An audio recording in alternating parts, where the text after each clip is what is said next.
10 ऐसे पॉइंट्स जो साबित करेंगे कि आप अपना टाइम वेस्ट कर रहे हैं। और अगर आप चाहते हैं कि आप अपना टाइम वेस्ट ना करें तो वीडियो को एंड तक जरूर देखिएगा, क्योंकि इससे आपको बहुत कुछ सीखने को मिलने वाला है। देखिए, कई ऐसी चीजें जो आपने खुद को पॉजिटिविटी की शक्ल में बताई हुई हैं, वो बेसिकली नेगेटिव रोल आपकी लाइफ में प्ले कर रही हैं, जिसमें नंबर 1 पर आता है परफेक्शन। देखिए, perfection is a waste of time. एक आदमी, एक ह्यूमन बीइंग खुद इम्परफेक्ट है, और इसकी ब्यूटी ही उसकी इम्परफेक्शन और उसकी रॉनेस। देखिए, अगर आप कोई काम कर रहे हैं और आप उसमें परफेक्शन के चक्कर में टाइम लगाए जा रहे हैं, तो बेसिकली वो टाइम आप वेस्ट कर रहे हैं। उस टाइम के अंदर आप नया प्रोजेक्ट स्टार्ट कर सकते हैं। आपने जो प्रोजेक्ट करना था वो कर लिया है, जितना बेहतर कर सकते थे कर लें, लेकिन उसकी परफेक्शन के ऊपर वर्क करना is a complete waste of time. अपना टाइम बचाएं, परफेक्शन से बचें, अपने काम को जल्दी मुकम्मल करें, बेहतर तरीके से कर लें, अच्छे तरीके से कर लें, इसको मुकम्मल करें और आगे बढ़ें। देखिए, जितने भी प्रोजेक्ट्स आप करते जाएंगे उतनी परफेक्शन आपके काम में ऑटोमेटिकली आ जाएगी। लेकिन आप अगर पहले ही काम के अंदर इतना टाइम लगा दें कि जितने टाइम में 10 काम आप कर सकते थे, तो खुद सोचें, ये ज्यादती नहीं? Point number 2, self doubt. Self doubt एक ऐसी गोली है जो आप डेली खाते हैं। इसको खाकर आप सोचते हैं कि भाई मैं नहीं कर सकता, और आप बैठे रहते हैं, ना अपने गोल्स पे वर्क करते हैं, ना आप आगे बढ़ने के लिए कोई स्ट्रगल करते हैं। आपकी मोटिवेशन लेवल 0 हो जाती है। तो सेल्फ डाउट को आपको जड़ से निकालना होगा। आपको खुद सोचना होगा उन बातों का जिनसे आपको खुद पर डाउट हो रहा है। अपनी छोटी छोटी विंस, अपने छोटी छोटी अचीवमेंट्स, इनको डेली अपने आप को बताना है।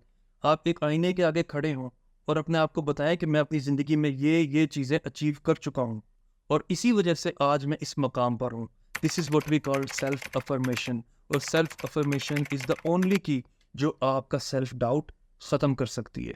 Point number 3, repeating the same mistake. देखिए, गलतियाँ करना एक बहुत क्रूशल पार्ट है हमारी ग्रोथ का।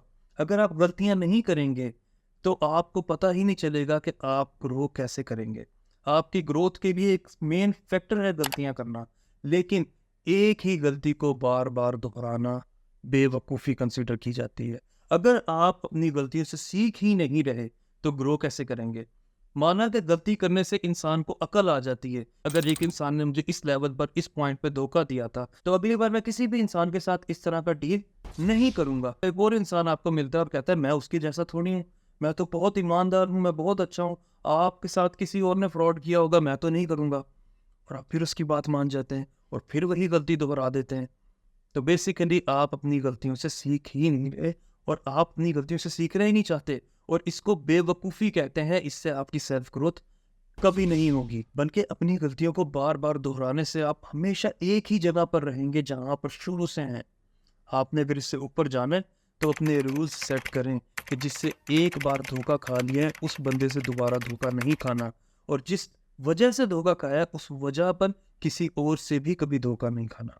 Point number 4, complaining. अगर आप हमेशा कंप्लेन करते रहते हैं कि मेरी ज़िंदगी में ऐसा क्यों हो गया, मैं ही हमेशा फेल होता हूँ, कोई भी काम करूँ उसमें मुझे कभी सक्सेस मिलती ही नहीं, तो आप गलत हैं। कंप्लेन करने वाला इंसान ही गलत है, क्योंकि ये उन चीज़ों को कंट्रोल करना चाहता है जिन पर वो कंट्रोल कर ही नहीं सकता। आप सिर्फ उन चीज़ों पर कंट्रोल करना शुरू करें जिन पर आपका कंट्रोल है। जैसे कि आप खुद, आप अगर दूसरों को चेंज करना चाह रहे हैं, दूसरे लोगों को बदलना चाहते हैं, तो ये आपकी बेवकूफ़ी है। आप उनको समझ जाएं कि ये इंसान ऐसा है और उसी तरीके से एक्सेप्ट करें। आप यकीन करें, अपने आप को बहुत फ्री कर देंगे। आपके दिमाग में इतनी सारी स्पेस खाली हो जाएगी नए काम करने के लिए, आगे बढ़ने के लिए, नई सोच डालने के लिए। लेकिन अगर आप दूसरों को चेंज करते रहना चाहते हैं और अपनी गलती का जिम्मेदार हमेशा दूसरों को ठहराना चाहते हैं, तो करते रहें। जहाँ पर अभी हैं वहीं रह जाएंगे, कंप्लेन करते रह जाएंगे, और आपकी ज़िंदगी में कुछ नहीं होगा। देखिए, जब हम बीमार होते हैं ना, तो सबसे पहली चीज़ एक्सेप्ट करनी बहुत ज़रूरी है कि हम बीमार हो चुके हैं, क्योंकि उसके बाद हम मेडिकेशन या डॉक्टर के पास जाने का सोचेंगे।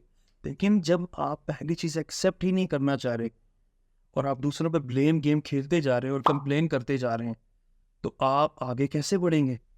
आप एक्सेप्ट करना सीखें चीज़ों को। अगर आप फेल हो चुके हैं तो माने कि हाँ, नेक्स्ट टाइम मैं क्या बेहतर करूँगा कि मैं फेल ना हूँ। लेकिन अगर आप ये कहते हैं कि इस शख्स की वजह से मैं फेल हुआ हूँ, तो आप अगली बार भी फेल होंगे, क्योंकि आप खुद को सीखने का मौका ही नहीं दे। Point number 5, lack of priorities. आपने अपनी लाइफ में प्रायोरिटीज सेट की ही नहीं हुई। अगर आप अपनी लाइफ में प्रायोरिटीज सेट नहीं करेंगे, आप आगे नहीं बढ़ सकते। आपकी ज़िंदगी में प्रायोरिटीज है क्या? क्या आपने घर को कब वक्त देना है, आपने अपनी फैमिली को कब वक्त देना है, आपने अपने बिजनेस को कब वक्त देना है, एम्प्लॉयज़ को कब वक्त देना है। ये वो सारी प्रायोरिटीज़ हैं जो आपकी लाइफ में बहुत इंपॉर्टेंट हैं। अगर आप इनको सेट नहीं करेंगे, आप आगे नहीं बढ़ेंगे। देखें, अगर आप 3-4 मुख्तलिफ किस्म के पौधे रखते हैं और हर किसी को बराबर पानी देते हैं, वो एक साथ ग्रो करेंगे। लेकिन ऐसा नहीं हो सकता कि आप एक ही पौधे को पानी दें और सोचें कि बाकी पौधे क्यों नहीं ग्रो कर रहे। आप जब तक ये चीज़ नहीं समझेंगे कि आपको अपनी लाइफ में चीज़ों को प्रायोरिटाइज करना है, आप कभी भी ग्रो नहीं कर सकते। Point number 6, judgement. आप हमेशा दूसरों को जज करते रहते हैं या खुद को जज करते रहते हैं कि ये इंसान तो ऐसा है, इसने तो ऐसा किया था, ये तो बुरा है। या खुद को कहते रहते हैं मैं तो इस तरह करता हूँ, मैं तो हूँ इस तरह। यानी सेल्फ डाउट का भी शिकार है और दूसरों को भी उसी नज़र से देख रहे हैं। इस तरह करने से आप कहीं नहीं जाएंगे। देखिए, अगर आप कभी भी खुद को ये करते हुए पाए तो उसी टाइम अपने आप को सेल्फ अवेयर करें कि आप गलत काम कर रहे हैं। सोचें कि आप एक नेगेटिव थॉट आपके दिमाग में आ चुकी है दूसरों को जज करने की। जज करने का राइट तो आपके पास है ही नहीं, तो आप कैसे किसी को जज कर सकते हैं? और सबसे बुरी जजमेंट वो होती है जो इंसान अपने लिए दे रहा है। लेकिन जब आप लोगों को जज करते हैं तो उनको कोई फर्क नहीं पड़ता, आपके अपने अंदर नेगेटिविटी आती है। आप जब लोगों को जज करते हैं, उनके लिए गलत परसेप्शन रखते हैं, बेसिकली आप सेल्फ रिफ्लेक्ट कर रहे हैं कि आप खुद अंदर से कैसे हैं। उन लोगों की परवाह करना बंद कर दें, उनको जज करना बंद कर दें, खुद को जज करना बंद कर दें। अपने आप को इन चीज़ों से आज़ाद करें, कंफर्टेबल रहें और अपनी ज़िंदगी में आगे बढ़ने की कोशिश करें। Point number 7, waiting for inspiration. आप वेट कर रहे हैं कि भाई कोई मुझे इंस्पायर कर दे। मैं ऐसे बैठा हुआ हूँ एक जगह पर और अचानक मुझे कुछ ऐसी चीज़ दिख जाए और मैं कहूँ wow, now I am inspired और अब मैं कुछ करके दिखाऊंगा। It's impossible. इस तरह की चीज़ें तो मूवीज़ में भी नहीं होती। आप खुद सोचें कि रियल लाइफ कैसे वर्क करती है। मोटिवेशन या इंस्पिरेशन आपके घर चल के नहीं आती। आप कभी भी अपना पैशन बिस्तर में लेटे हुए, कुर्सी पर बैठे हुए या टीवी देखते हुए फाइंड नहीं कर सकते। इसके लिए आपको घर से बाहर निकलना होगा, आपको सोशल एक्टिविटीज में पार्ट लेना होगा, लोगों के साथ मिलजुल के आगे जाना होगा, पढ़ना होगा, काम करने होंगे, मुख्तलिफ मुख्तलिफ चीज़ों को एक्सपीरियंस करना होगा, एक्सपेरिमेंट्स करने होंगे लाइफ में। तब जाकर आपको आइडिया होगा कि आप आगे फ्यूचर में क्या करना चाहते हैं। आपको लोगों से इंस्पिरेशन मिलेगी, आपको उस वक्त मोटिवेशन मिलेगी, आपको उस वक्त ये पता चलेगा कि आप किस चीज़ के लिए पैशनेट हैं। तो बेहतर होगा घर में बैठकर ये चीज़ सोचने की बजाय घर से बाहर निकलें, काम करें, चीज़ों में पार्ट लें, सोशल एक्टिविटीज़ में, बिजनेस में, जॉब में, कुछ भी आप कर रहे हैं। अपना ये गोल रखें कि मैं अपनी ज़िंदगी को बेहतर बनाने के साथ साथ दूसरों की ज़िंदगी में भी बेहतरी लाना चाहता हूँ। और यकीन करें, आपको इंस्पिरेशन भी मिलेगी, मोटिवेशन भी मिलेगी और आप अपना पैशन भी फाइंड कर लेंगे। Point number 8, fear of failure. देखें, फेल होने का फियर एक ऐसा फियर होता है जो आपको ग्रो करने से रोकता है। बेसिकली ये सेल्फ डाउट की कैटेगरी में आता है कि आप इस चीज़ से डरते रहते हैं कि अगर मैंने ये काम किया तो मैं तो फेल हो जाऊंगा। मिसाल के तौर पर आप एग्जाम में बहुत तैयारी भी कर लें, आपके दिमाग में कहीं ना कहीं ये ज़रूर रहता है कि मैं फेल हो जाऊंगा। आप फेल होने वाले फैक्टर को अपनी मोटिवेशन बनाकर चलें। इट्स कॉमन, सबको होता है ये फियर। लेकिन अगर आप इस फियर के होते हुए अपने काम करना छोड़ दें, पेपर की पूरी तैयारी करके एग्जाम में जाना छोड़ दें क्योंकि आपको डर लग रहा है, तो आप फेल हो जाएंगे। सिमिलरली इन रियल लाइफ, जब आप कोई काम करना चाहते हैं, आप उसकी तैयारी कर लेते हैं और आपको डर लग रहा है कि आप फेल हो जाएंगे, आप वो काम फिर भी करें। इस चीज़ को आप चैनलाइज करें, अपने इस फियर को मोटिवेशन में कन्वर्ट करें और अपने आप को हिम्मत दें, हौसला दें और बोलें कि यही वो सख्ती है जो मुझे बर्दाश्त करनी है और इसके बाद मुझे कामयाबी मिलेगी। जब तक आप अपने आप से पॉजिटिव सेल्फ टॉक नहीं करेंगे, आपके दिमाग में फियर ऑफ फेलियर आता रहेगा। और एक बात हमेशा याद रखें कि जब आप अपनी एज के खास हिस्से में पहुंच जाएंगे तो उस वक्त आप सोचेंगे कि काश कि मैंने रिस्क लिए होते, काश कि मैं फेल हुआ होता तो आज शायद मैं यहाँ ना होता। तो आपकी ग्रोथ बहुत इंपॉर्टेंट है, इसको प्रायोरिटी लिस्ट में नंबर 1 पे रखें और सोचें कि इसको अचीव करने के लिए मुझे किसी भी चीज़ से अगर गुजरना हो, मैं गुजरूंगा, तो चाहे वो फियर ऑफ फेलियर ही क्यों ना हो। Point number 9, assuming the worst. यानी आप वर्स्ट के सिनेरियो सोचते हैं कि ऐसा कर लिया तो ज़्यादा से ज़्यादा क्या बुरा हो जाएगा, अगर मैं इस तरह कर लूँ तो ज़्यादा से ज़्यादा बुरा क्या हो जाएगा।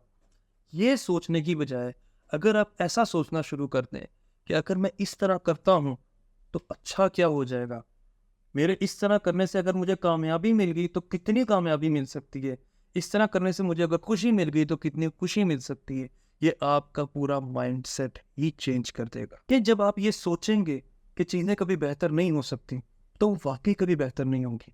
लेकिन अगर आप ये सोचें कि इंशाल्लाह एक वक्त ऐसा आएगा ये चीज़ें ठीक हो जाएंगी, ये सब बेहतर हो जाएगा, ये सिचुएशन बदल जाएगी, जो आज मेरी सिचुएशन है ऐसी नहीं रहेगी, तो वाकई ऐसी नहीं रहेगी और वो बेहतर हो जाएगी।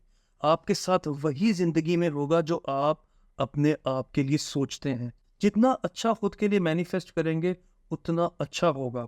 जब भी आप दुआ करें सबसे पहले उन तमाम नेमतों का गिन गिन कर बोल बोल कर अल्लाह का शुक्रिया अदा करें, और यकीन करें आपके अंदर से ये गिले शिकवे वाली सब आदतें ख़त्म हो जाएंगी जब आपको रियलाइज़ होगा कि आपके पास नेमतें ज़्यादा हैं और मुश्किलें परेशानियां कम हैं। तो जहां अल्लाह ने आपको इतना अता किया है और भी अता कर देगा। बस अल्लाह से अच्छी उम्मीद रखना शुरू करें और वर्स्ट केस सिनेरियो अपने लिए सोचना बंद कर दें। And the last point is over thinking. आप जितना ज़्यादा ओवर थिंक करेंगे, चीज़ों को उतना कॉम्प्लिकेट करेंगे, उतनी गड़बड़ अपनी ज़िंदगी में करेंगे। ओवर थिंक करने से आप अपनी ज़िंदगी में उन प्रॉब्लम्स को जन्म देंगे जिन्होंने होना ही ना हो। आप उन प्रॉब्लम्स का सोल्यूशन बनाएंगे जो प्रॉब्लम्स आनी ही नहीं थी, जिसकी वजह से आप एक नया सिनेरियो क्रिएट कर चुके होंगे अपनी लाइफ में जो आपको मुश्किलों में डाल देगा। ओवर थिंकिंग बेसिकली एक ऐसी दलदल है जिसमें आप जब फंस जाएं, जितना ज़्यादा मूव करेंगे उतना अंदर जाएंगे। आपको इसे ओवरकम करना आना चाहिए। और अगर आप चाहते हैं कि आप अपनी ओवर थिंकिंग को कंट्रोल करें तो I have a link in the bio जिसमें मैंने complete video how to control your over thinking के ऊपर बनाई हुई है। उसको जाएं, देखें, सीखें, समझें। आई होप कि मेरी इस वीडियो से आपको काफ़ी कुछ सीखने को मिला होगा। इसी तरीके से हमें सपोर्ट करते रहिए, चैनल को सब्सक्राइब करें और हम आपके लिए इस तरह का अच्छा कंटेंट बनाते रहेंगे। Thank you.